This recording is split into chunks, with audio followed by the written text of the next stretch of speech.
Assalamualaikum and hello everyone. Welcome to week 6 lesson. The topic for this week is making inferences. Making inferences is one of the reading strategies that will help you to read better. So please listen to this lecture video attentively. First, let's look at the definition of making inferences. So making inferences is an analytical strategy that deduces a conclusion based on specific evidence, which includes information or facts from the text and also your prior knowledge. Prior knowledge here refers to the background knowledge or the knowledge that you already have. An inference is a logical guess that is made based on observation or assumed facts. Making inferences is a way of connecting unknown information with the known. To do this, you analyze events, facts, ideas, objects, and sensations and compare them with what you already know. Now, I know that the definition of making inferences may sound a bit complicated, but don't worry. This skill is something that we have been doing throughout our lives, and you'll see what I mean as we progress through this lesson. Making inferences involves a mental process where readers connect the newly acquired information with their background knowledge. In other words, you will link or you will connect the information that you received or you obtained from your reading with your prior knowledge or the knowledge that you already have.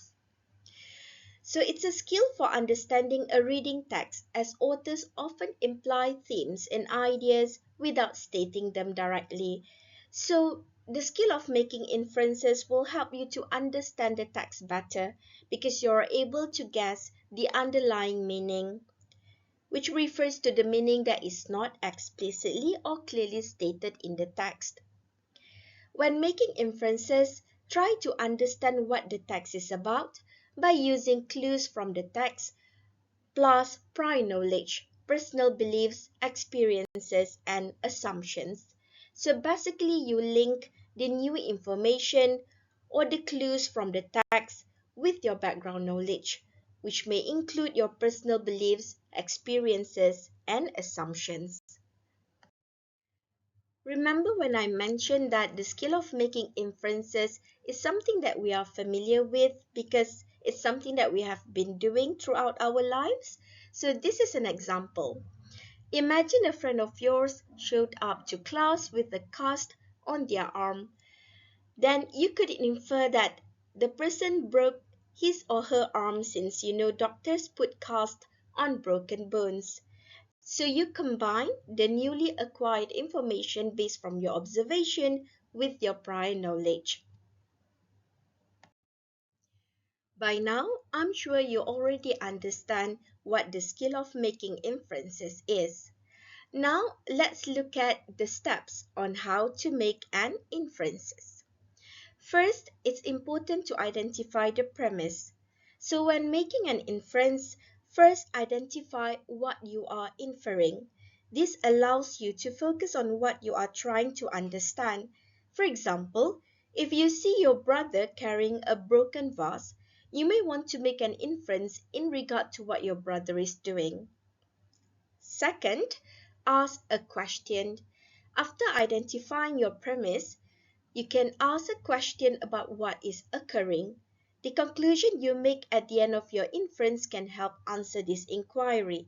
For instance, you may ask, what happened to the vase? Why is it broken? Next, look for clues that may help you make your inference. You can do this by observing the situation. In the above example, or in the previous example, you may note that your brother has a distressed look on his face. You may also see that he is taking a broom from the storeroom. Then, create a list of relevant details that may help you determine what's happening. For instance, you remember the loud noise you have heard prior to seeing your brother. You also might recall that your brother is also having some friends in the garden playing football. Your prior knowledge, such as the location of the vase, which is nearby the garden, also helps you to make the correct inference. Once you have a list of details, begin eliminating the ones that are probably unlikely. Doing this can help you reach your logical conclusion. For the example with the brother and the broken vase, you can eliminate that your other siblings are involved in the incident as there is no one else in the house at the moment except for you and your brother. Finally, put your observation and knowledge together to make your inference. In the example that we are using now, you can conclude that either your brother or his friends have accidentally broken the vase while playing football. In order for you to correctly guess who the exact culprit is, further observation or information is needed, such as the behavior or the reaction of your brother and his friends. You reach the accurate conclusion by gathering more data and thinking back on your experience and observation. Now, let's infer what is happening in these situations. The first scenario is you saw a man running after a departing bus while frantically waving his briefcase. So, in this scenario, I'm sure you were able to infer that the man was late and has missed his bus. Perhaps he was going somewhere important, for example, his workplace, because he was carrying a briefcase. The next situation is you were at home and you heard your post box closing. So I'm sure you're able to infer that your mails have been delivered. The next one is you saw cake crumbs on the floor and around your daughter's mouth. And in this situation, without asking your daughter, I'm sure you're able to infer that she has eaten some of the cakes. And the next one is if a colleague or a friend of yours told you, if he died, I wouldn't go to his funeral. Now, in this case, I'm sure you are able to infer that this colleague has bad relationship with the person that he was talking about. And the next scenario is you saw a woman walk into the building completely soaked and it was raining outside. So I'm sure you're able to infer that this woman perhaps has forgotten his umbrella. And the last one is you were giving a presentation in class and you saw that some of your classmates were yawning and sleeping while listening to you. So in this situation, I'm sure you're able to infer that perhaps either your classmates were tired or your presentation was simply boring. Now let's make inferences based on reading passage. The first passage is adapted from the story of the Greeks. The history of Greece goes back to the time when people did not know how to write and kept no record of what was happening around them. For a long while, the stories told by parents to their children were the only information which could be had about the country and its former inhabitants, and these stories, slightly changed by every new teller, grew more and more extraordinary as time passed. At last, they were so changed that no one could tell where the truth ended and fancy began. The beginning of Greek history is therefore like a fairy tale, and while much of it cannot, of course, be true, it is the only information we have about the early Greeks. Based on this passage, what can readers infer about fairy tales? So, in order for you to find the correct answer, you have to refer back to the text and look for the clues or the keywords. Remember, the skill of making inferences requires you to connect your prior background with the clues or keywords or information available in the text. So from this passage, you can see some of the important information.